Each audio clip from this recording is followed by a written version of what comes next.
एक बार एक शिकारी शिकार करने के लिए जंगल में पहुंचा। उसने अपने तीर पर बहुत ही खतरनाक जहर लगाया और शिकार को निशाना बना करके उसने तीर को छोड़ा, लेकिन उसका तीर चूक गया और तीर एक पेड़ पर जा लगा।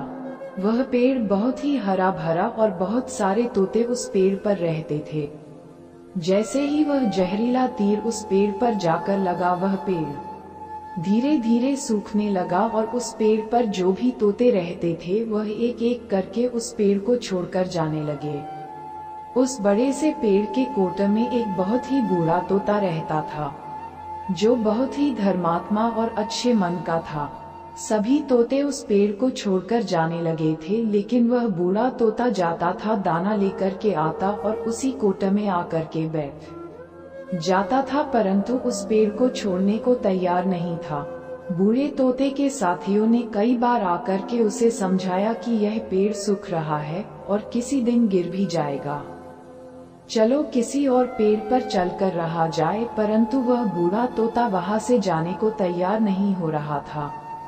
अब ये बात देवराज इंद्र तक पहुंची। उन्हें बताया गया कि एक तोता है, वह जिस पेड़ पर रहता है उस पेड़ पर एक जहरीला तीर लगने के कारण सूखने, गिरने और खत्म होने के कगार पर आ पहुंचा है, और एक बूढ़ा तोता अभी भी वहीं पर रह रहा है। वह दाना लेकर आता है और वहीं पर रहता है, जबकि उस जंगल में बहुत सारे पेड़ हैं, लेकिन वह उसी पेड़ पर रह रहा है। देवराज इंद्र प्रकट हुए और उस बूढ़े तोते से कहने लगे कि आप बहुत धर्मात्मा है, बहुत ही अच्छे मन के हैं, लेकिन आप इस पेड़ को छोड़कर किसी और पेड़ पर चले जाइए, क्योंकि यह पेड़ कुछ ही दिनों में गिर जाएगा। तालाब के पास में बहुत से बड़े बड़े हरे भरे पेड़ हैं, बड़े बड़े कोटे हैं, उन पेड़ों पर फल भी लगे हुए हैं, उन्हें वहीं पर तोड़कर खा सकते हैं, परंतु यहाँ से आप चले जाए। तोता बोला, माफ कीजिएगा, इस पेड़ ने मुझे जीवन दिया है, शिकारियों से मेरी रक्षा की है, हर मौसम में मेरे साथ रहा है, ये कोटा मेरा घर है, यहाँ मैं पला बड़ा हूँ, इस पेड़ को मैं छोड़कर कैसे जा सकता हूँ?